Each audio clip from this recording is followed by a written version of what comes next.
This is Rock City 101.9 FM and it's time for Economic Trend. My name is Damilola Aroyeun. Federal, state and local governments have shared revenue totaling 637.7 billion naira from the Federation account for the month of August. The shared revenue is more than 163 billion naira higher than 387.3 billion naira distributed to the three tiers of government for the previous month of July.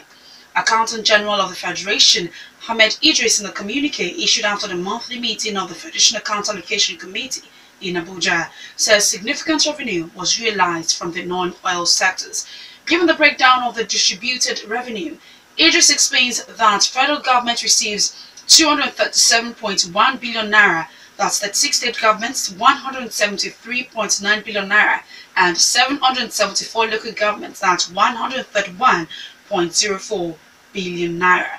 He adds that the oil-producing states got additional 41.9 billion naira as 13% derivation. Three agricultural products, soya beans, cashew nut and sesame seeds, are turning big export earners for Nigeria as economic policymakers attempt to win the country away from crude oil.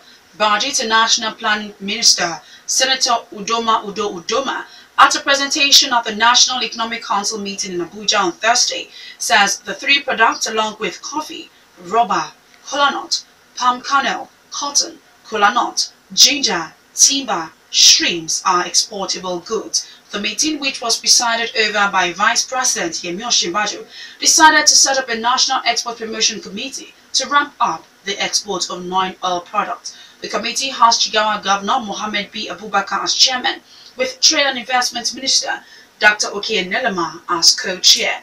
Lagos and Ebonyi State Governors and Federal Ministers of Agriculture and Rural Development, Power Works and Housing, Transportation and Finance are also members.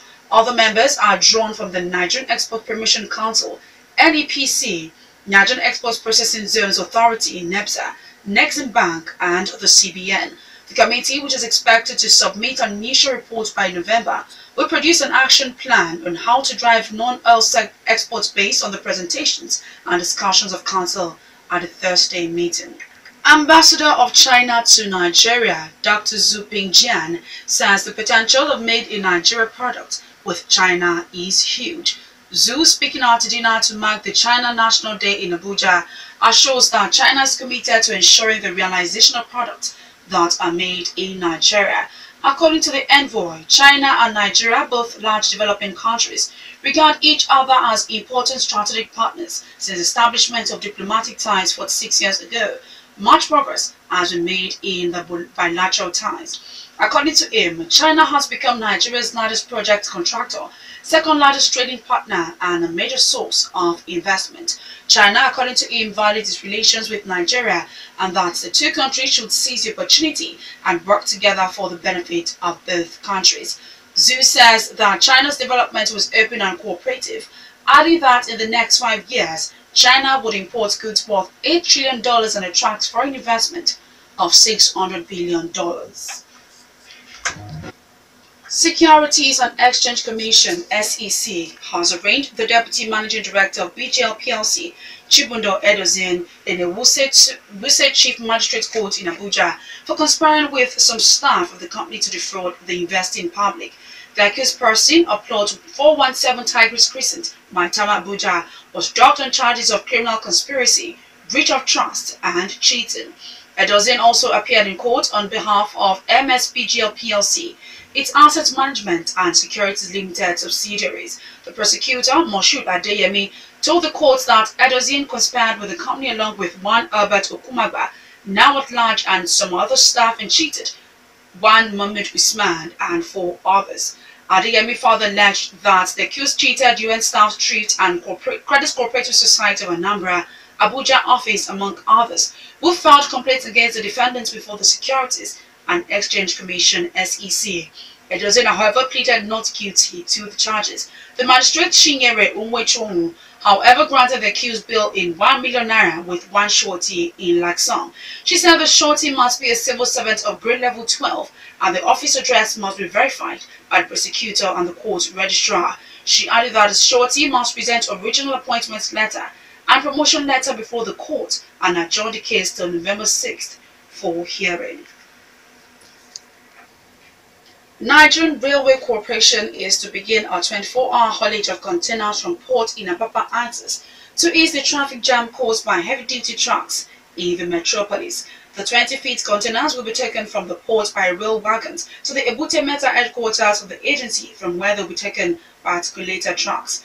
The agency's Director of Operation, Niyi Ali, explains that the haulage, which begins next week, says the rail wagons also have the capacity to move petroleum products from tank farms in Apapa Axis. With its newly acquired 40 wagons, each of which has capacity for 45,000 litres, it says the wagons can haul 900,000 litres of petrol per trip.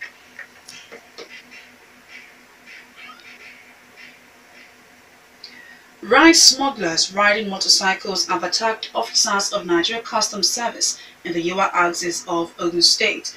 One of the custom patrol vehicles was damaged beyond repairs during the attack, which took place last Saturday at Olorunda village near Ilashe. The State Customs Controller Sani Madugu, who made this known to newsmen at the Diroko border post, says the smugglers, numbering hundreds, attacked the custom officers on patrol with dangerous weapons, including cutlasses and axes. Magodo explained that smugglers in the state are now using motorcycles to move rice from Benin Republic through bush path, following intense patrol of roads. Ogun State government says it is working to ensure that the state emerges as #1 in the ranking of the World Bank on ease of doing business among the states in Nigeria.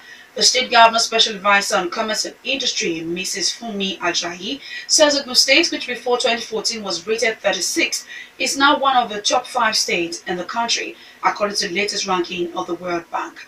Ajayi spoke on the issue at a meeting between the state government top officials and the World Bank team at the governor's office in Abeokuta. Also, the governor's special advisor on one-stop shop, Mrs. Babiru Busubaru, told the World Bank team that the state has developed a tracking system to know its position and plug any forms of gap ahead of the next ranking of state. The bank's team leader, who is in charge of the bank's agricultural production and industrialization program, Feyi Borofis, says the visit is to assist the state in attracting more investors. 10,000 Nigerian students have been admitted into the U.S. universities this year. U.S. Consul General in Lagos, Mr. John Bray, made the disclosure at a college and career fair organized by Education USA and the Foreign Commercial Service of the U.S. Embassy in Lagos. The Consul General says they admitted 10,000 Nigerians and more than the year before. Bray said the fair, which attracted 25 American universities to Lagos, was meant to expose Nigerian students to existing educational opportunities in the U.S. 25 universities used the event to share information about the institutions with Nigerians. Some of the universities at the fair are the George Washington University, Drexel University, University of Wisconsin, and Western Kentucky University, among others. Pay TV service provider MultiChoice Nigeria has dismissed reports that it is about to make its services available through the pay-per-view model. The company, in a statement issued in Lagos, dismisses reports suggesting that it is about launching pay-per-view model. MultiChoice explained that before the Floyd Mayweather vs. Conor fight, it explained to journalists that premium subscribers on its DSTV platform will watch the fight as part of their package, while subscribers to pay television services in the US will need to pay an additional $99 on pay-per-view basis to access the fight. Kano state government is to establish a $600 million textile industry park in the state.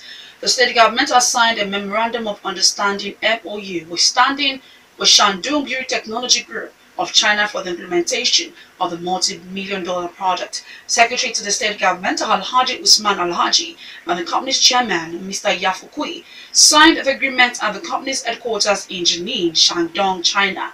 The proposed multi-million-dollar investment in Kano, according to him, will be the biggest in Africa upon completion.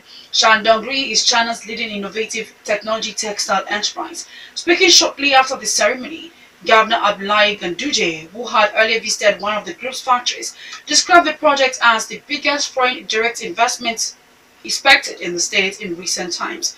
Ganduje informed his host that Kano has put in place facilities for textile clusters across its 44 local government areas and requested the group to visit the state and inspect them with a view to incorporating them into the textile industrial park.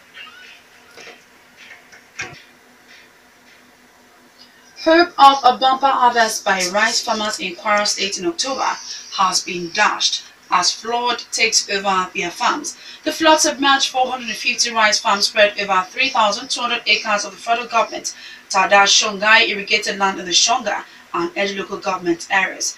The farmers, according to Governor Abdul Fattah Ahmed, during a visit to the flooded rice farms, says the affected farmers took loans from the Anchor Borrower program of the Central Bank of Nigeria for the rice planting. The governor pleads with his presidency to come to the aid of the affected farmers. A major oil pipeline has been shut down in the Niger Delta region for an emergency repairs following the discovery of a leak. The short Nembe Creek trunk line takes 150,000 barrels of crude oil from Nembe Creek in Rivers State and 600,000 barrels daily of liquid from the endpoint at Calfin Channel to the Bonny Oil Export Terminal. Spokesman of Iteco Eastern Exploration Production Company, Indiani Abasi Matthew, in a statement says the leak was discovered last September 15th and engineers deployed to fix the pipeline. Nigeria's steady production level hovers around 1.5 million barrels in the first weeks of this month, down from the average 1.8 million barrels recorded in August. The drop in production is blamed on the incidences at the Kwa Ibo loading terminal, Total Aminem platform, Kolo Creek Rumkwe pipeline, Trans Focados pipeline and Trans Dide pipeline, all in the Niger Delta region. That is on Economic Trend on Rock City 101.9 FM. My name is Damilola Aroyeun. Good morning and thank you so much for listening.